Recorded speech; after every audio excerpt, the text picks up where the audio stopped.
profondeurs des Écritures où je te voyais. Emmène-moi dans les profondeurs des Écritures où je t'entends et Père, emmène-moi dans les profondeurs des Écritures. Père, emmène-moi dans les profondeurs des Écritures où je t'entends et où je t'entends et où je t'entends, où je te vois. Donc, je peux faire des choses au nom de Jésus sans connaître Jésus lui-même. Tu peux utiliser le nom de quelqu'un, ça va marcher, mais la personne, tu ne connais pas cette personne. Allez, Dieu pendant prions. Tu peux prendre le nom, tu peux prendre comment on dit ça, le nom du président de la République et tu vas t'afficher avec quelque part parce que son nom est puissance et autorité et tout ça là. Mais lui-même, tu peux ne pas le connaître. Mais son nom va marcher. Est-ce que tu comprends? Donc je peux, Jésus dit, vous avez utilisé mon nom, mais je ne vous connais pas, je ne vous ai jamais connu. Et je prie pour moi ce matin, je prie pour toi ce matin, que cette prophétie s'éloigne de toi. Amen. Et nous devons croire en cela. Jésus va dire ça à beaucoup de personnes. Tu vas faire des choses. Donc, ce que nous devons désirer au-delà de tout, c'est connaître le Seigneur. Connaître le Seigneur, ça veut dire connaître son cœur, connaître vraiment, être intime avec lui. Être intime avec Jésus. Vous savez, depuis que je suis né de nouveau jusqu'aujourd'hui, je me suis rendu compte que Satan combat notre intimité avec Jésus. Satan combat notre vie de prière parce que je ne peux pas être intime au Seigneur si je n'ai pas une vie de prière. Je ne peux pas être intime au Seigneur si je n'ai pas une vie de parole, une vie de méditation. Diable-moi méditation. Je sais que tu le sais, mais permets que je te rappelle parce que peut-être qu'il y a une semaine, il y a 2 semaines, ça fait 1 mois, tu as médité. Donc c'est important que je te le rappelle. Diable-moi, donc c'est important que je te rappelle ça. Ne sois pas fâché. Oui. Tu sais, nous les enfants de Dieu, on connaît beaucoup de choses, mais on ne le fait pas. Et je te garantis que s'il y a plusieurs jours que tu t'es assis, tu as médité, quelque part tu es déjà un peu loin du Saint-Esprit. Ok? Donc il te rappelle ces choses ce matin, pas pour te juger, ni pour te condamner, ni pour que tu te sens coupable, mais pour que tu te rappelles que c'est important d'avoir une communion avec lui. Amen. En fait, la communion, c'est une bonne chose. La Bible dit, approchez-vous de Dieu et il s'approchera de vous. Donc c'est à nous de nous approcher de Dieu. Et dans ceci inclusif, c'est important qu'on ait une révélation personnelle vraiment de qui est Jésus. Je crois que ce qui a aidé Pierre, malgré qu'à un moment donné, il a régné le Seigneur, c'est l'intimité qu'il avait. Je veux dire, c'est l'amour qu'il avait pour Jésus. Vous savez, Pierre aimait Jésus. J'ai dit la dernière fois que Pierre aimait Jésus plus que tous les autres disciples. Il aimait Jésus. Et il a dit ça à Jésus. D'accord? Bon, maintenant, Jésus a choisi d'aimer Jean, on ne sait pas pourquoi. Il fait ce qu'il veut. Amen. La Bible dit que Jésus aimait Jean, mais Pierre est le disciple qui aimait. Il l'aimait. Il dit, Seigneur, tu sais que je t'aime. 3 fois, il lui a dit ça. Moi, j'ai envie de te poser la question. Est-ce que tu aimes le Seigneur? Je dois me poser cette question. Est-ce que j'aime le Seigneur? Vous savez, ce n'est pas juste des paroles. Quand tu aimes quelqu'un, tu vas faire des efforts d'être en communion avec cette personne. Ok? Ceux qui sont mariés savent de quoi je parle. Donc, dis Amen.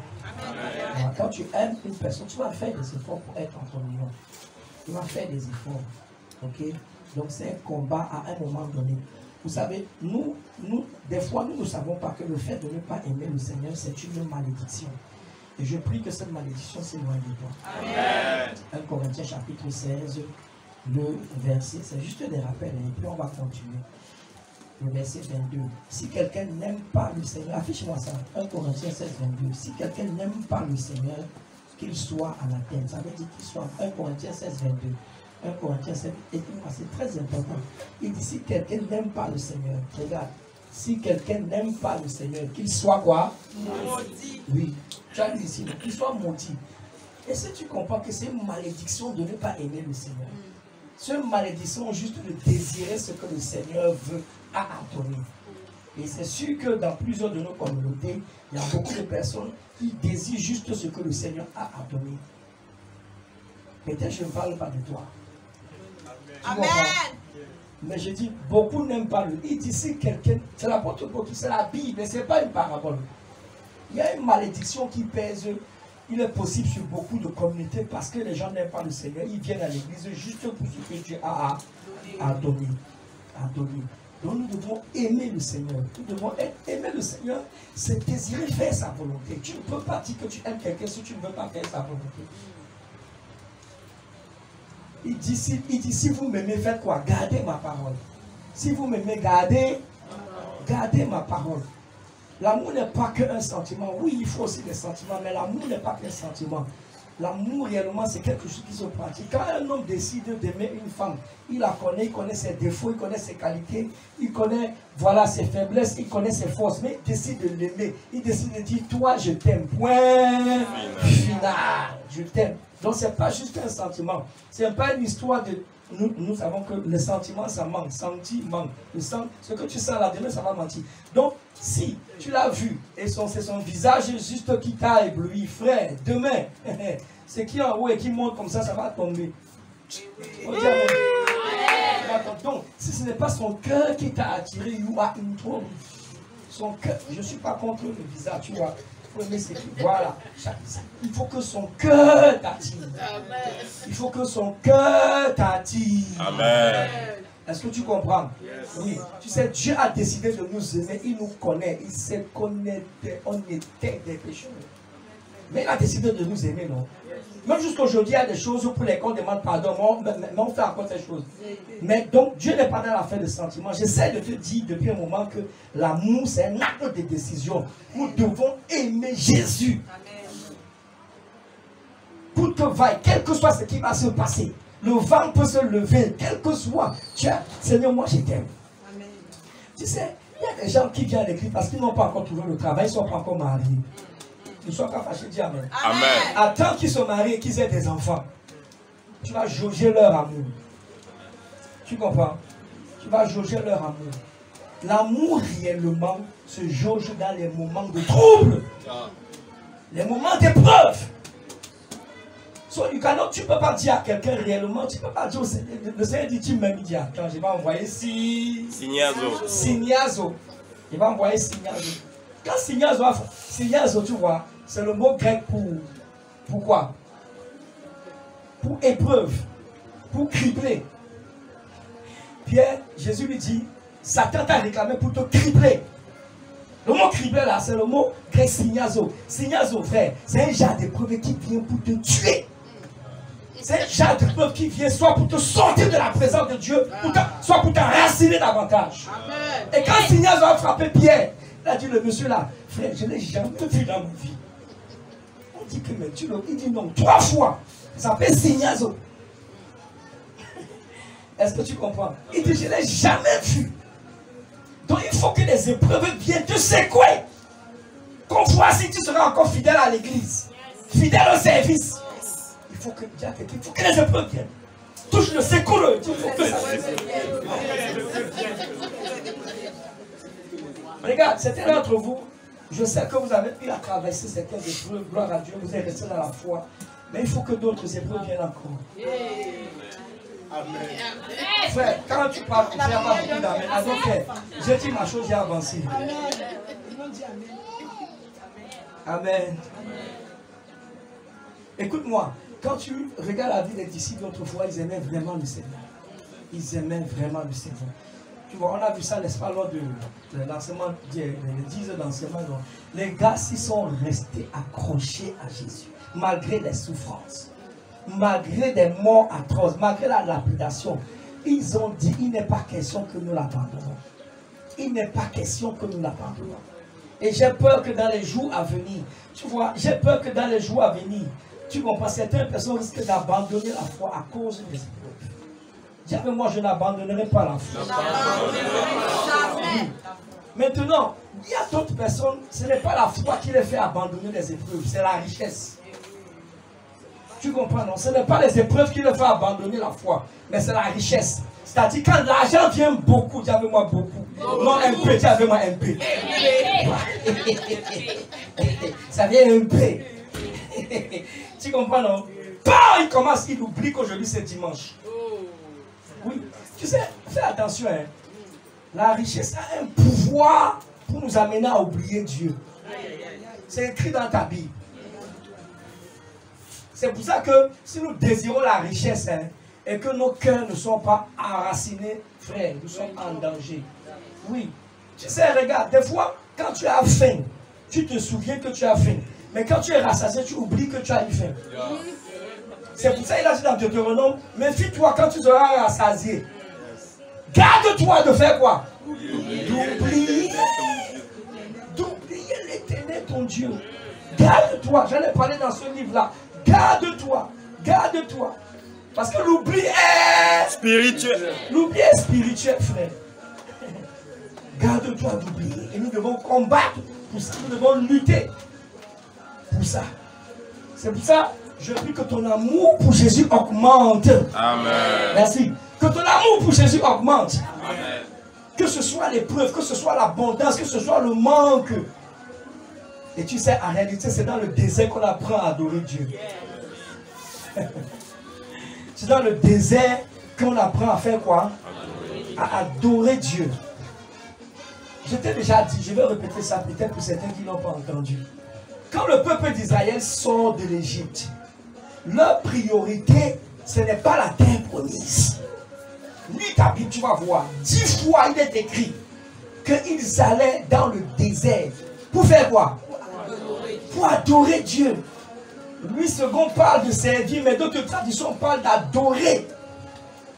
C'est d'abord l'adoration avant le service. C'est pourquoi si tu n'apprends pas à adorer Dieu, frère, ton service sera tronqué.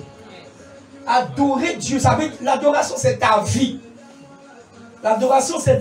Tu sais, je vais te dire quelque chose. Je t'ai dit la dernière fois que ni aujourd'hui, ni demain, ni après-demain, Dieu n'aura jamais besoin de toi et de moi. Il n'aura jamais besoin de notre argent ni de ton argent. C'est toi qui veux. Ton cœur. C'est ton cœur.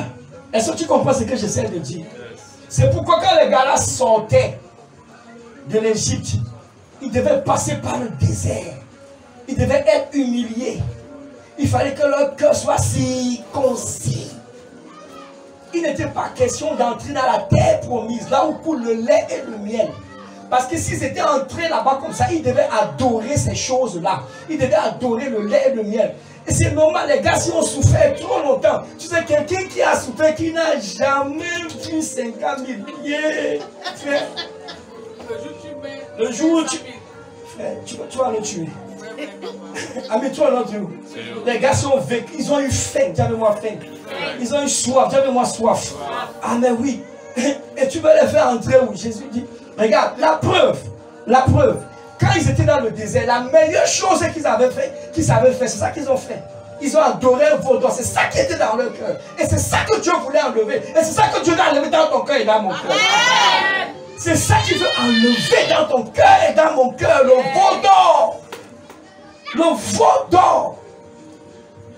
C'est ça qu'il veut enlever. C'est pourquoi il nous fait. Tu sais, Dieu ne nous fait pas passer par la souffrance parce que en réalité, il veut nous faire juste passer par la souffrance. Ça lui plaît de nous faire passer par la souffrance parce qu'il veut nous transformer. Ce n'est que la souffrance, ce n'est que le désert qui peut nous faire retrouver l'image de Jésus. Parce que c'est l'image de Jésus que nous avons perdu. Amen. Ton amen me lève. Amen. Je dis, c'est l'image de Jésus que nous avons perdu. C'est l'image de Jésus. L'image de Jésus. Est-ce que tu comprends? L'image de Jésus. Regarde, on est là à cause de Jésus. On est là à cause de Jésus. C'est lui. Et c'est dans le désert. Tu comprends? Que Jésus lui-même, il a appris à connaître réellement Dieu. Et personne ne peut échapper à ça. Personne. Aujourd'hui, je veux parler de l'enlèvement des saints. L'enlèvement des saints. Yes. L'enlèvement des saints.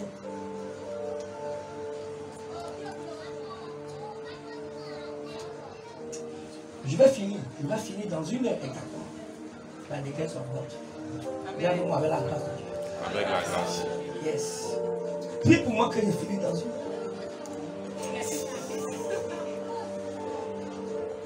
Il y a 3 catégories de personnes qui ont été enlevées.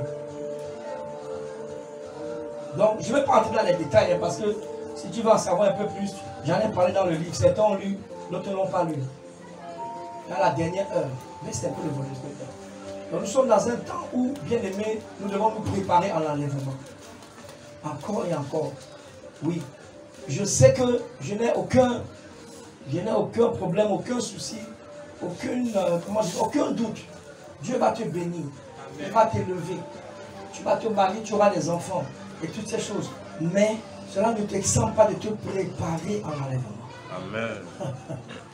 De te préparer à l'enlèvement. En réalité, nous sommes là parce que c'est l'événement le plus glorieux que nous attendons. L'enlèvement des saints. Dis avec moi, enlèvement des saints.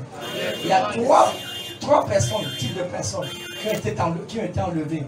Le premier, n'est-ce pas, c'est Enoch. Genèse 5, 23 à 24.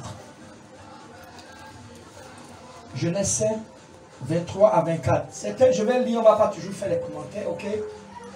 Il a dit, Enoch, tous les jours d'Enoch furent de 365 ans. Oui, Enoch marcha avec Dieu, puis il ne fut plus, parce que Dieu le prit. Enoch marcha avec Dieu. Dis avec moi, marcha. Enoch a marché avec Dieu et Dieu l'a pris. Hébreu 11 nous dit que Dieu l'a enlevé parce qu'il plaisait à Dieu. Ok? Donc il avait reçu le témoignage qui sera enlevé. On ne lui a pas dit quel jour exactement il sera enlevé. Et tu vas comprendre pourquoi je dis ça. Mais il a juste reçu ce témoignage intérieur. Tout comme toi et moi, nous savons qu'on sera enlevé, mais nous ne savons pas quand. Donc Enoch, il a marché avec Dieu. Enoch était un fils de Dieu. Enoch avait une intimité profonde avec le Saint-Esprit. Comment je sais ça? Parce que la Bible dit que ceux qui marchent par l'Esprit de Dieu sont appelés quoi? Fils de Dieu. Donc Enoch marchait par l'Esprit de Dieu. Enoch marchait avec le Saint-Esprit. Enoch, il était agréable. Hébreu 11 nous dit que Enoch était agréable à Dieu. Et tu sais, ce qui nous est demandé de toi et de moi, c'est de faire des choses agréables. Amen. Tu comprends?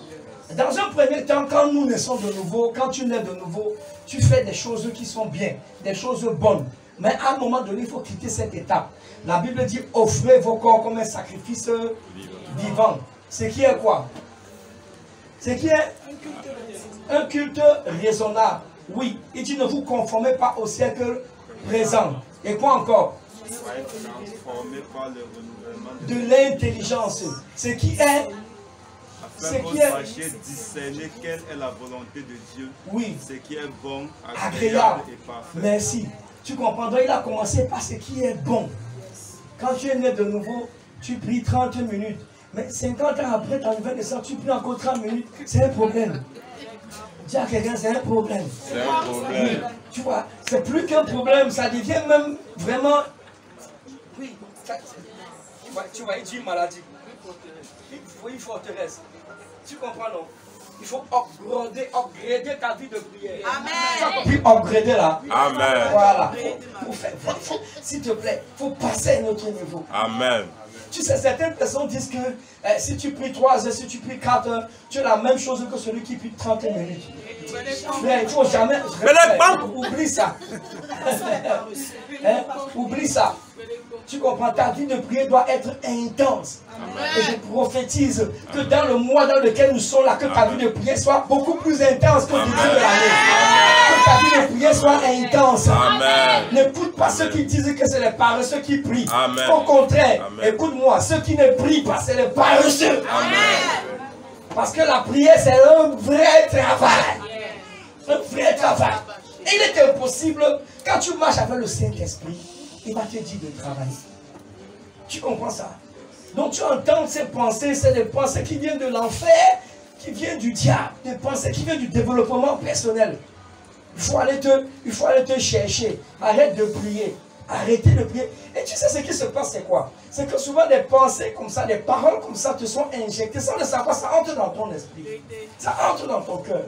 Et il y a un esprit derrière chaque parole. À un moment donné, tu sens qu'il te faut prier, mais ces paroles sont déjà empoisonnées.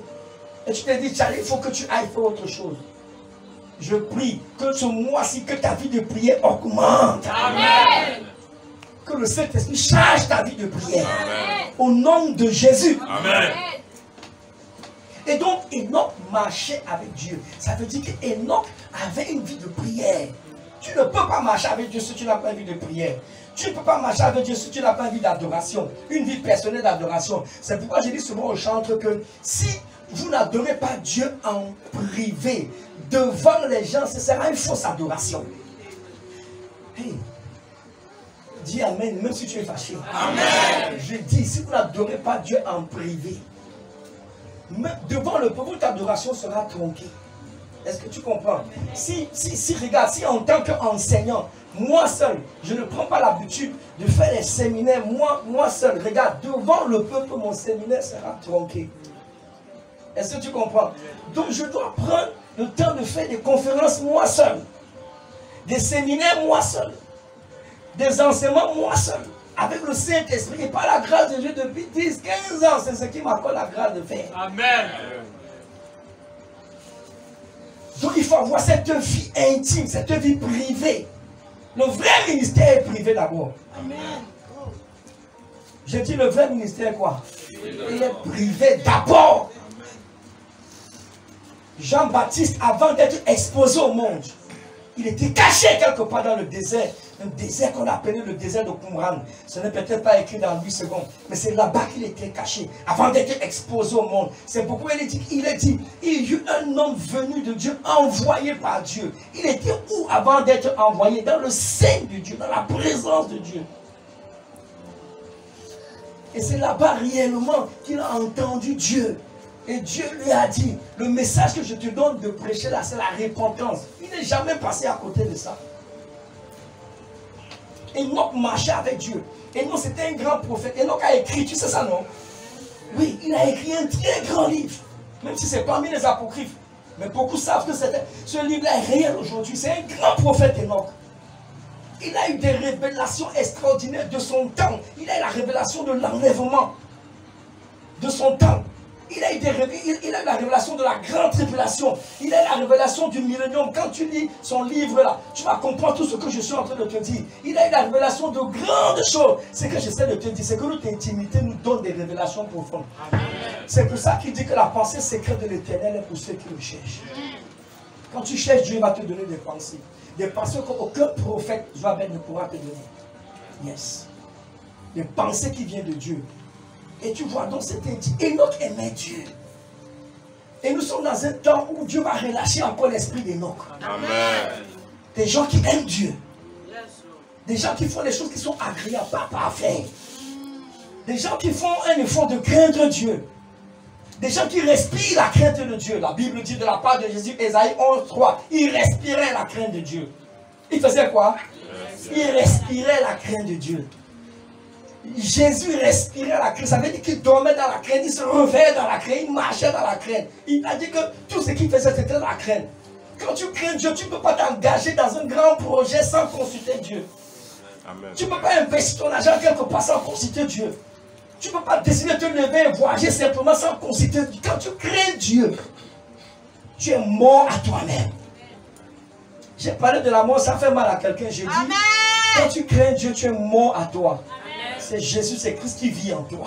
C'est ce que l'apôtre Paul a dit. Il dit, si je vis désormais, c'est Christ qui vit en moi. Et je vis maintenant. Je vis quand? Mais Paul, tu ne vivais pas avant. Non, tu ne vivais pas avant. C'est quand réellement tu as décidé de mourir. Le monde a été crucifié pour toi. Et quand tu as été crucifié pour le monde, c'est pourquoi il dit Galates 2:20. Maintenant, si je vis maintenant, je vis dans la chair. Mais c'est maintenant que je vis parce que Christ vit en moi. Tant que nous ne décidons pas de mourir, le problème de cette génération, c'est que nous sommes trop vivants. Quand quelqu'un te dit, tu es trop vivant, tu es trop... faut mourir. Meurs un peu. C'est de ça qu'on a vraiment parlé. C'était quand déjà? Le lundi. Mourir. Et donc, Dieu l'a dit, tu sais, tu ne peux pas rester sur la terre, il faut que tu enlèves. Il est enlevé. Dis Seigneur, je veux respirer ta crainte. Seigneur, je veux respirer ta crainte. Comment un homme comme Joseph a fait pour supporter la tentation dans la maison de la cousine de Jézabel, maman Potiphar? Comment? La crainte de Dieu, frère. Zuleika, c'est comme ça qu'elle s'appelle.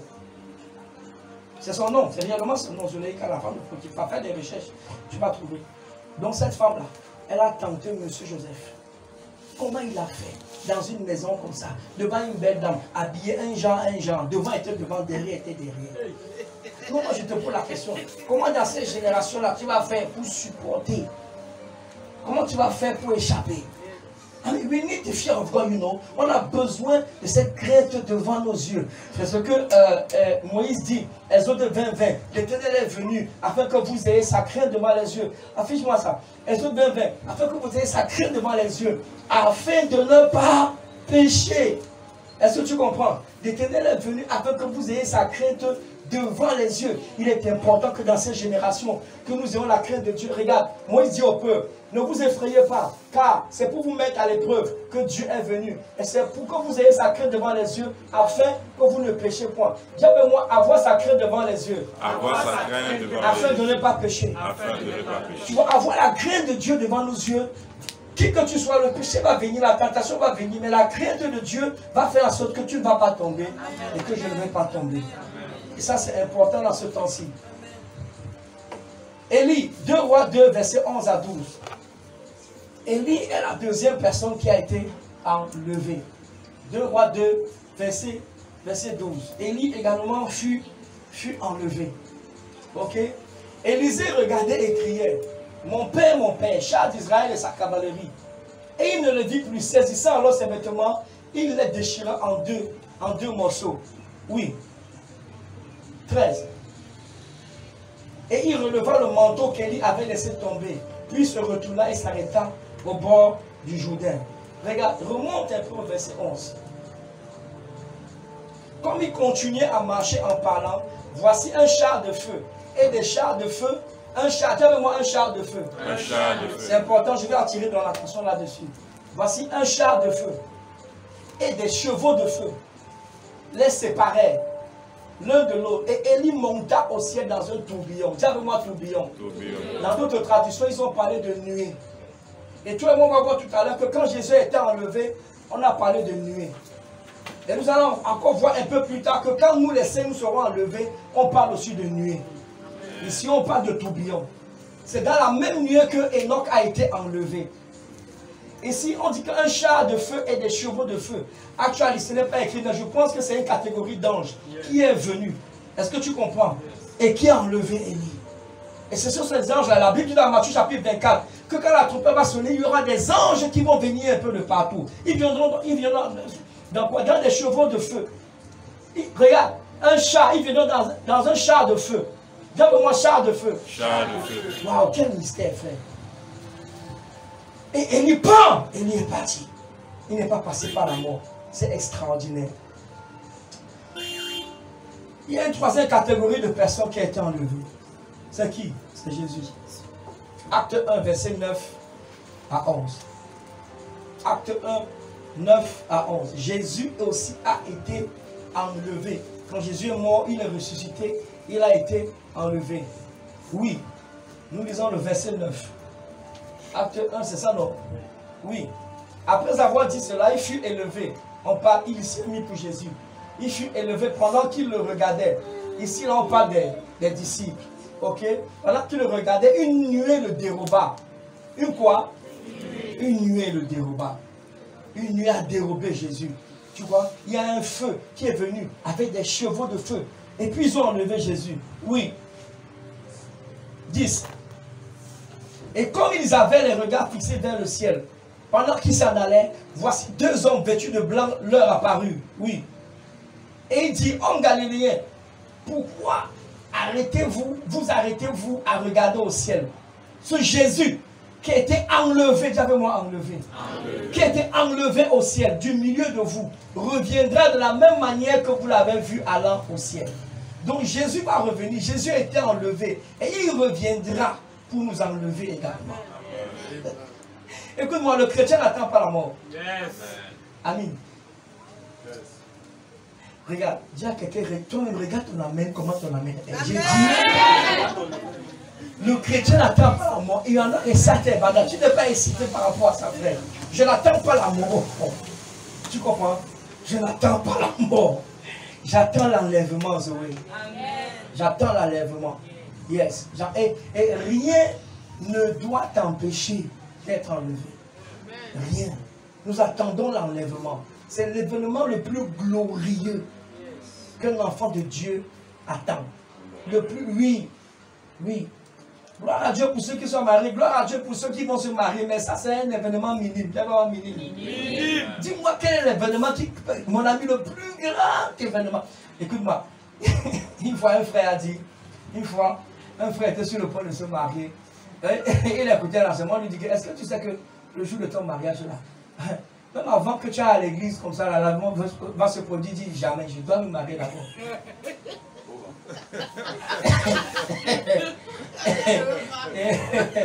Tu vois, le gars veut manger là-bas pour l'enlèvement.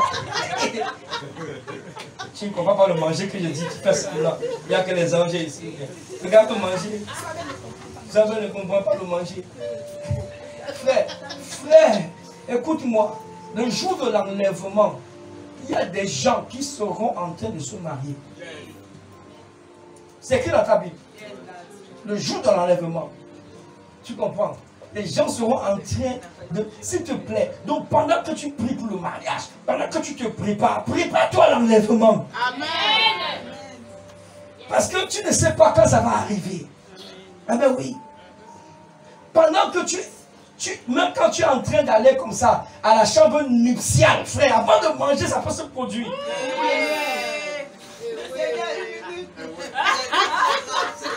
Tu vois, non, nos pensées païennes, mondaines et charnelles. Mondaines, païennes et charnelles, MPC. C'est nos pensées païennes là qui font que c'est une prière pour que... Tu vas faire quelle prière pour arrêter l'enlèvement? J'ai l'impression que très peu d'enfants de Dieu se préparent à l'enlèvement. Vérité, papa, vérité. Comment je sais ça? Parce que quand tu penses réellement à quelque chose, tu vas en parler. Amen. Parce que Jésus a dit que c'est de l'abondance de ton cœur que la bouche parle et de mon cœur. Nous parlons très peu de l'enlèvement dans nos communautés. Dieu va les juger. Moi, c'est une analyse que je fais. Je ne parle pas pour juger. Je parle, je te dis ce que je vois. Nous parlons très peu de l'enlèvement dans nos communautés. Nous parlons beaucoup plus, voilà, des choses de la terre. Est-ce que tu comprends? Et si nous ne ramenons pas ces choses à nos pensées, ce qui se passe, c'est que nous allons fixer les yeux du peuple sur les choses de la terre. Nous parlons très peu de l'enlèvement. Pose la question. Tu vois, moi j'aime faire des enquêtes et j'aime des statistiques. Des fois, ça m'aide. L'année a 52 dimanches. Ça veut dire que dans une église, il y a 52 dimanches. Je suppose qu'il y a 52 prédications. 52 thèmes de prédication. Ça veut dire qu'en 2 ans, il y a 102 prédications. Et moi, il y a des gens, tu vois, j'ai posé la question. Dans leur communauté, ils ont fait 1 an, 2 ans, 3 ans. Ça entendait même que Jésus revient. Bon, je ne sais pas. Nous faisons ça comment? Un événement aussi glorieux. Hein? Un événement aussi glorieux. Regarde, je vais te dire. Tu as déjà vu quand une femme vient d'accoucher? C'est comme si c'est un nouveau bébé qui est venu sur la surface de la terre. Vérité, papa. Amen, toi, non, tu. Tout le monde doit entendre que frère. Tout le monde. Tu comprends? Ça veut dire que c'est un joyau. C'est quelque chose de précieux. Jamais te l'expliquer quelque part. Est-ce que tu comprends? Oui. Et même quand tu es enceinte, tout le monde doit voir. Oui. Donc le message de l'enlèvement, c'est un joyau. Amen. C'est une chose précieuse aux yeux de Dieu. Et nous devons chercher ce qui est précieux à ses yeux. Amen. Nous devons chercher ce qui est précieux à ses yeux. Yes. I'm not against marriage, I'm not against, you know, money et tout ça. Nous en parlons, nous détruisons les hôtels. D'ailleurs, toute la semaine là, on est encore dedans, on est en train de parler à la terre. On est en train de parler à la terre, frère. Là, tu donnes, non? Non. Frère, la terre ne va pas t'avaler. J'ai failli dire la terre va t'avaler. Frère, j'ai fait une parenthèse de 1 minute. L'histoire de la terre, là, c'est sérieux, maman. Très sérieux, papa. Oui, et depuis qu'on a commencé à prier par rapport à la terre, je t'assure, il y a une oppression terrible. Parce que c'est une réalité. Ok, c'est une réalité. Il ne faut pas que j'oublie. Hein. Rappelle-moi là où j'ai quitté avant de faire la parenthèse sur la terre. Tu sais, nous devons prier par rapport. Nous devons comprendre certains principes. Nous sommes faits de terre. Et les richesses viennent de la terre. La nourriture que nous mangeons vient de la terre. Les fruits que nous consommons viennent de la terre. Donc les bénédictions. Genèse 1:11, Dieu il a parlé à la terre. Il a dit que la terre produise. Donc il a parlé à la terre. Amen. Et dans le verset 26, il nous a donné à nous la capacité de parler à la terre. Il nous a transféré son pouvoir et cette dominion. Yes. Avec domination. Est-ce que tu comprends? Et nous avons vu dans la semaine, nombre 13, que la terre a une bouche. Moïse comprenait ça parce que c'est Moïse qui a écrit Genèse. Et Moïse il a vu Dieu parler à la terre. Et donc Moïse aussi a parlé à la terre a englouti Dathan, Abiram et tous ses compagnons. Et ce qui a englouti peut aussi vomir. Yes. Oui. Lévitique 18, verset 25 dit que la terre a rejeté certains habitants. La terre n'a pas dit rejeter, elle a dit vomir. Une autre tradition dit cracher. La terre peut vomir les gens. La terre peut engloutir les destinées des gens. La terre peut avaler les mariés, la terre peut avaler ton compte en bas, la terre peut avaler des bénédictions. La terre est mauvaise, la terre est méchante. Et les mystiques, ils connaissent ça. C'est pourquoi ils arrivent dans certains endroits et ils règnent. Les mécaniciens très sérieux. Ils font des frères maçons. Oui, ils connaissent ces principes. Parce que Dieu a donné la terre aux fils des hommes. Dieu n'a pas donné la terre aux chrétiens. C'est dans ta Bible. Somme 115, verset 6, il a donné la terre aux fils des hommes. Pas aux musulmans, pas aux chrétiens, mais à tous ceux qui comprennent ça. Yes. Et si, en réalité, actuellement, c'est nous réellement qui devons bénéficier de ces choses. Est-ce que tu comprends? Oui. Donc dans la terre, il y a beaucoup de choses. Nous devons apprendre. Dis avec moi apprendre. Nous devons apprendre à parler à la terre. Nous devons demander à la terre de vomir nos biens. Oui. Écoute-moi. Et quoi? Jérémie 22, verset 29. Il a dit quoi? Il a inscrit le nom de quelqu'un dans la terre. Et il a dit que toi, tu seras stérile, toi et toute ta progéniture. On a vu ça, non? Oui. Quelqu'un peut, tu peux passer comme ça quelque part. Quelqu'un prend la poussière de tes pieds. Toute la terre, là, il parle dessus. Vous savez ça?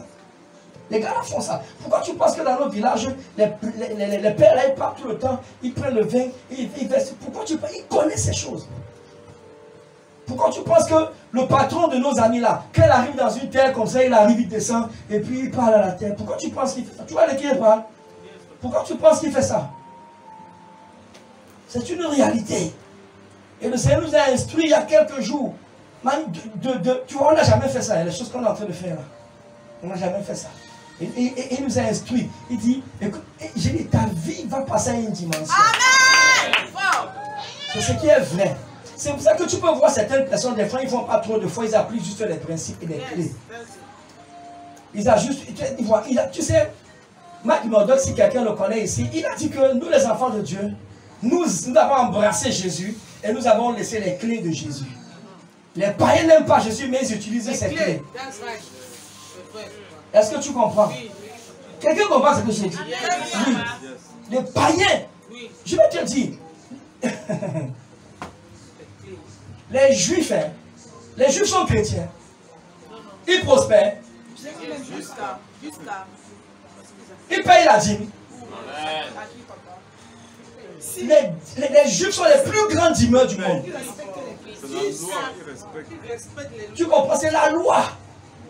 Actuellement, la dîme, c'est hors de la loi même. Tu comprends? Abraham a reçu ça par révélation. Et il a commencé. Regarde Jacob. Jacob a dit, si tu me délivres, je vais te payer de tous mes dîmes. Tu lui as enseigné ça. Isaac lui a enseigné ça.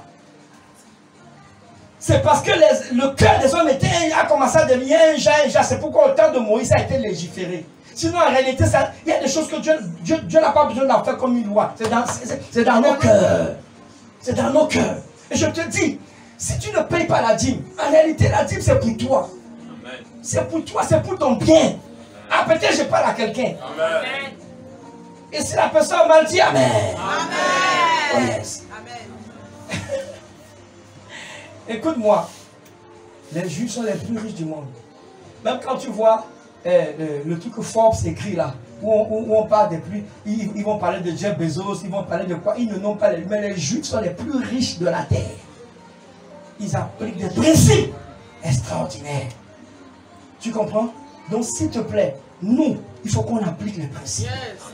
Il faut qu'on applique les clés. C'est les clés qui ouvrent les portes. Le royaume nous appartient. Mais dans le royaume, il y a plusieurs portes. C'est ce qu'il a dit à Pierre. Il a dit, je vais te donner les clés. Je vais te donner les clés de quoi? Du royaume. Et les portes, tu comprends? Les portes, il faut des clés pour ouvrir les portes. Les clés, là, le mot clé, c'est le mot principe. C'est encore le mot, oui, c'est le mot principe, c'est encore le mot loi. C'est pourquoi nous devons rechercher le royaume et aussi la justice. Quand on parle de justice, on parle de loi. Et quand on parle de loi, tu comprends, on parle de loi ou des lois. C'est le même mot principe. C'est le même mot clé. Et je te dis, la terre là, c'est une histoire. C'est la terre là, c'est une histoire. Tu peux entrer dans une maison comme ça. Mais tu ne sais pas ce qui était fait dans la terre autrefois. Toutes tes activités vont chuter. Ah mais oui. Toutes tes activités vont chuter. Parce que celui qui était là, c'était un fils d'Anak. Ah mais oui. C'était un fils d'Anak. C'était un Jébusien, un Gigazien.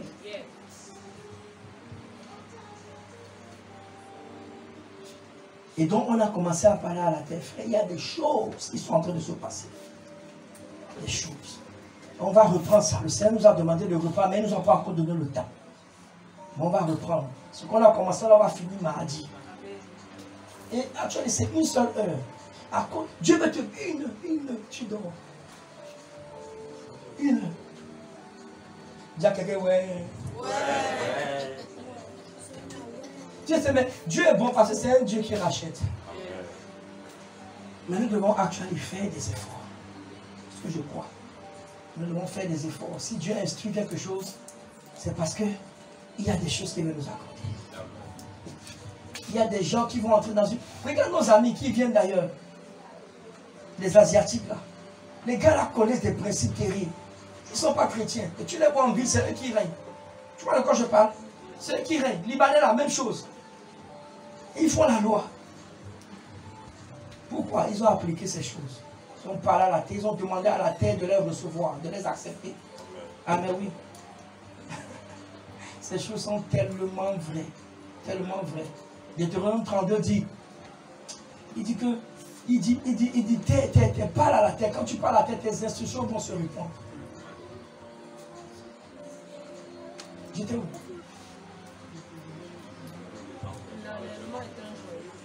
L'enlèvement est un joyau. Amen.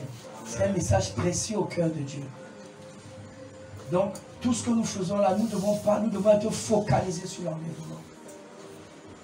Nous devons être focalisés sur l'enlèvement. Donc, Jésus est la troisième personne. Donc, la première personne qui a été enlevée, c'est qui?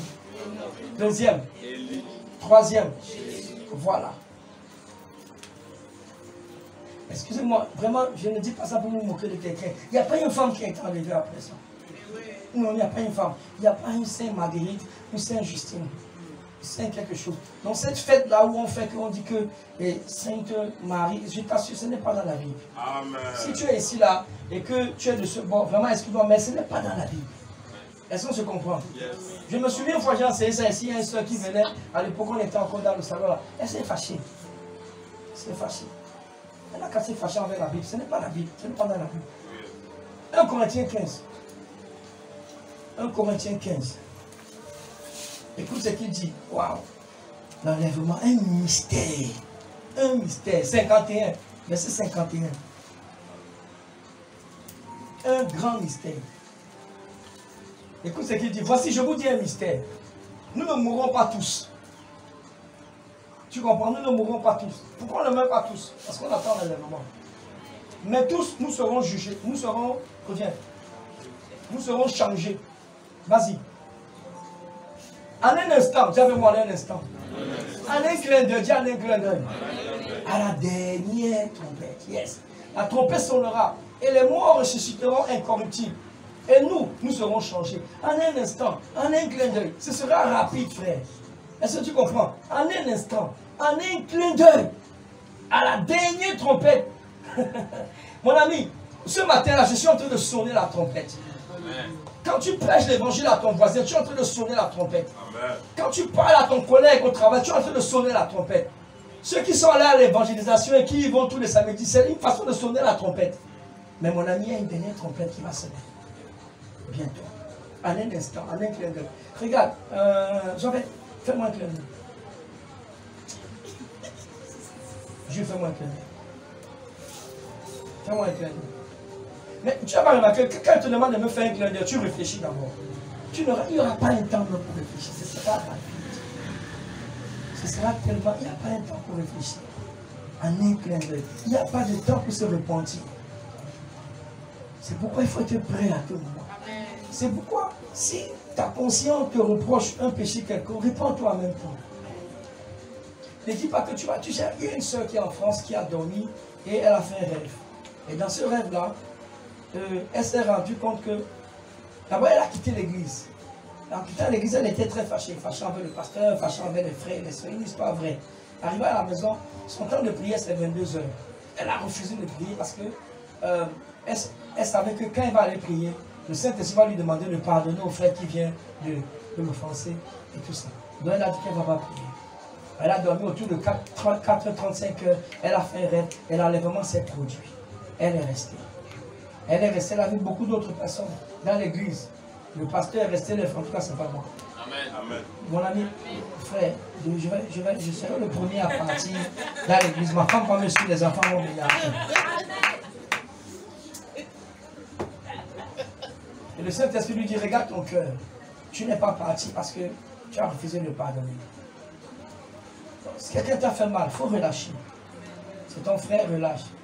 C'est ta femme, relâche. C'est ton mari, relâche. Je dis souvent, maman, il faut me pardonner. Les péchés que je vais commettre aujourd'hui, après-demain, l'offense que je vais te faire. Et moi aussi, je vais te pardonner ce que tu vas me faire aujourd'hui, et dans 5 ans, et dans 10 ans, si Jésus n'est pas revenu avant. Dis à quelqu'un, moi, été pardonné. Dis-lui, c'est que tu vas faire, été après. Dis-lui. Frère, ne t'amuse pas avec l'offense. Peut-être dans 3 semaines, comme ça, je vais enseigner sur l'offense. L'offense est terrible. Nous sommes toujours sujets à être offensés. Et si on ne fait pas attention, on va garder des choses dans notre cœur. Oui. Entre-temps, Jésus dit que si nous ne pardonnons pas, il ne nous pardonne pas aussi. Donc, si dans ton cœur tu reconnais qu'il y a quelque chose, est-ce que tu as menti, demande pardon. C'est l'immoralité, c'est ce dans laquelle tu es tombé. Lève-toi, demande pardon et puis continue. Quel que soit, est-ce que c'est la même, quel que soit, lève-toi, s'il te plaît, l'enlèvement, c'est une histoire sérieuse. C'est une histoire vraiment sérieuse. Donc, en un instant, 1 Thessaloniciens 4. 1 Thessaloniciens 4. Tu vois, tu dois te poser la question, est-ce que tu es prêt? Est-ce que tu es prêt? Est-ce que tu es prêt? Il y a ce chant-là que nous chantons souvent. Quand Jésus reviendra pour chercher son église, la trompette fera quoi? La trompette sonnera. Yes, quand Jésus reviendra. 1 Thessaloniciens 4, verset 13. Verset 13. 1 Thessaloniciens 4, 13. Nous ne voulons pas, frères, que vous soyez dans l'ignorance. Tu vois, écoute-moi. Dans le livre de Corinthiens, il a dit que, voici, je vous dis un mystère. Un mystère, c'est quoi? C'est quelque chose qui est caché. C'était un mystère. Et voici ce qu'il dit. Nous ne voulons pas, frères, que vous soyez dans l'ignorance au sujet de ceux qui dorment. Ça veut dire de ceux qui sont morts. Ok? Ça veut dire, donne-nous un peu français courant.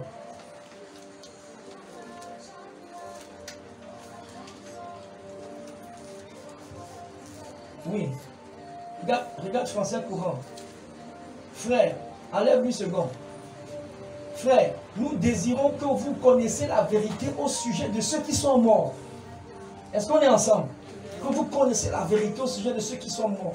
Afin que vous ne soyez pas tristes comme les autres. Ceux qui n'ont pas d'espérance. Oui. Nous croyons que Jésus est mort et qu'il s'est relevé de la mort. De même, nous croyons aussi que Dieu relèvera avec Jésus ceux qui seront morts en croyant en lui. Oui. Voici en effet ce que nous vous déclarons d'après un enseignement du Seigneur. Ceux d'entre nous qui seront encore en vie quand le Seigneur viendra ne seront pas avantagés par rapport à ceux qui seront morts. Attends. Donc, ça veut dire quoi? Quand l'enlèvement va se produire, ceux d'entre nous qui seront encore en vie ne seront pas avantagés. Ça veut dire quoi? Continue. On entendra un cri, un commandement, la voix de l'archange et le son de la trompette de Dieu. Tu entends ça, la trompette. Il y a une trompette qui va sonner. Et en ce moment où je te parle, il y a des gens qui ont eu de grandes révélations. Il y a quelqu'un récemment qui a eu une révélation et il a vu des anges. Un ange qui a déjà une trompette, elle est sur le point de sonner. Ah mais oui, dis-moi, tout dans ce monde, Matthieu 24 nous a expliqué que tout dans ce monde nous montre que l'enlèvement est proche. Tout, les guerres, les tremblements de terre, la famine, etc. Regarde ce qui se passe en Russie et en Ukraine. Et que sais-je encore, un peu dans tout le monde entier. On entendra un cri de commandement, la voix de l'archange et le son de la trompette de Dieu. Et le Seigneur lui-même, dis avec moi le Seigneur lui-même. Le Seigneur lui-même descendra du ciel. Tu comprends? Maintenant, je veux que tu comprennes qu'il va descendre du ciel, mais il ne va pas venir sur la terre. La Bible nous dit clairement, je pense que dans ce passage, il a dit ça. C'est sympa, et ça doit être ailleurs. Il dit, ceux qui seront morts en croyant au Christ se relèveront les premiers. Donc ceux qui sont morts d'abord, quand l'enlèvement va se produire, ils vont partir. Ils vont partir, vas-y. Ensuite, dis-moi ensuite. Nous qui serons encore en vie, en ce moment-là, nous serons enlevés avec eux à travers des nuages. Tu as vu le mot nuage, c'est le mot nuée, c'est le mot tourbillon. Pour rencontrer le Seigneur dans les airs, c'est ça. Donc le Seigneur va venir, il ne va pas venir sur la terre, il va s'arrêter dans les airs. Et ainsi nous serons toujours avec le Seigneur. Amen. Dis avec moi, toujours. Toujours. Avec le Seigneur. Amen. Yes. Et c'est là, n'est-ce pas, que va prendre, que c'est là qu'aura lieu, n'est-ce pas? Aura lieu quoi? Aura lieu? Non. Avant ça au ciel, qu'est-ce qui va? Les noces de l'agneau. Les noces de l'agneau. Et la Bible dit que Jésus lui-même aura préparé la nourriture. Amen. Jésus est un grand Christo. C'est pas les trucs que tu mets là. Il y a souvent beaucoup de sel et tout ça là. Bon, j'aime ce que tu fais. Mais écoute, Jésus c'est un grand Christo. Amen. Jésus c'est quoi? Un grand Christo. Amen. Un grand Christo. Amen. Yes. Yes. Amen. Frère, ma question est celle-ci. Est-ce que tu es prêt? Est-ce que tu es prêt? Pose-toi vraiment cette question. Est-ce que tu es prêt? Ok, on va lire 2 passages et puis on va arrêter. Et plus tard, on va continuer. Tu vois, ce que beaucoup, Luc 17, ce que beaucoup n'acceptent pas et doivent accepter, ce que beaucoup n'acceptent pas, c'est qu'un grand nombre d'enfants de Dieu va rater l'enlèvement. Oui. Un grand nombre d'enfants, ceux qui sont nés de nouveau, va rater l'enlèvement. Et comment je sais ça? Les tièdes. Il y a beaucoup trop de tièdes dans l'église aujourd'hui. Et il faut savoir, il dit quoi? Note ça, Luc 17, à partir du verset 26. Il dit que ce sera comme au temps de Noé. Et qu'est-ce qui s'est passé au temps de Noé? Regarde, verset 26. Ce qui s'est passé du temps de Noé se passera de la même façon au jour du Fils de l'homme. Oui. Les gens mangeaient et buvaient, se mariaient ou étaient donnés en mariage. Jusqu'au jour où Noé entra dans l'arche, la grande inondation vint et les filles tous périrent. Oui. Ce sera comme du temps de Lot. Les gens mangeaient, buvaient, achetaient, vendaient et plantaient et bâtissaient. Moi, regarde, je te pose une question. Est-ce que c'est mauvais de manger? Non. C'est mauvais de boire? C'est mauvais d'acheter, de vendre? C'est mauvais de planter, de bâtir? Comment tu peux expliquer que les gens seront en train de faire ça? Et Jésus a précisé. Notez, c'est choquant un peu ce passage. Parce que Jésus n'a pas, ici là, il n'y a pas les menteurs ici. Il n'y a pas les fornicateurs dans cette liste. Il n'y a pas les idolâtres dans cette liste. Tu sais pourquoi? Parce que eux là, d'office, ils vont rester, c'est clair. C'est des païens d'office. Mais ceux-ci, c'est ceux qui ont mis Jésus à la seconde place. Oui, et c'est ce qu'il dit dans Luc 14. Parce que dans Luc 14, à partir du verset 15 là-bas, ce qui s'est passé, c'est que Jésus, et la Bible dit que la table était prête. D'accord? La table était prête. Et il a envoyé des gens. Après avoir entendu ces mots, un de ceux qui étaient à table dit à Jésus, heureux celui qui prendra son repas dans le royaume de Dieu. Oui. Jésus lui raconta cette parabole. Un homme offrit un grand repas auquel il invita beaucoup de monde. Oui. À l'heure du repos, du repas, il envoya son serviteur dire aux invités, venez car c'est prêt maintenant. Mais tous, l'un après l'autre, se mirent à s'excuser. Le premier dit au serviteur, j'ai acheté un champ. Est-ce que c'est mauvais? Il faut que j'aille le voir. Je te prie de m'excuser. Un autre dit, j'ai acheté 5 paires de bœufs. Je vais les essayer. Je te prie de m'excuser. Un autre dit, je viens de me marier. C'est pourquoi je ne peux y aller. Tu vois ces choses-là. Tout ça là, c'est mauvais en soi. Non. Mais quand tu vas lire la suite, tu vas te rendre compte que tous sont passés à côté. La porte fut fermée. C'est ce que j'essaie de te dire. Beaucoup de chrétiens, ceux qui ont mis Jésus à la seconde place, vont rater l'enlèvement. Donc je t'appelle ce matin, alors que je suis à la fin de mon message, de me remettre Jésus à la première place. Est-ce que tu peux prier avec moi? De remettre Jésus à la première place. De remettre Jésus à la première place. Et de lui demander la grâce de te préparer. La grâce de te préparer. Souvent, il peut nous arriver de nous réjouir. Et j'ai même pas dit d'être trop fier. Parce qu'on ne va pas chez les marabouts. Parce qu'on ne commet pas l'adultère, la fornication, les mensonges. Et tout ça là, mes frères. Ici là, nous devons craindre ce qui est dit ici. Dis Seigneur, donne-moi de te remettre à la première place. Je veux que tu pries ce matin. Donne-moi de te remettre à la première place. De te remettre à la première place. De te remettre à la première place. Donne-moi de te remettre à la première place. Je crois que c'était l'église de Sardes à qui il a dit à cette église qu'elle a abandonné son premier amour. Pourtant, il faisait de très bonnes choses.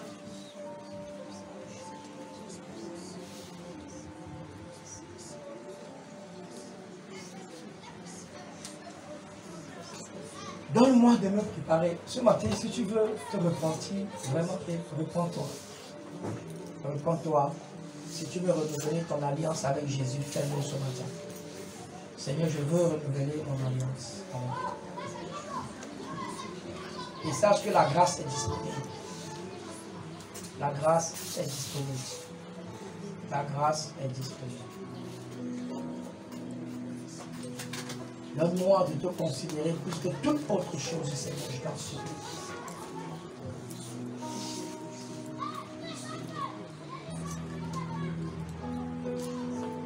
Que rien ne m'empêche de t'aimer, que rien ne m'empêche de rater l'enlèvement. Rien.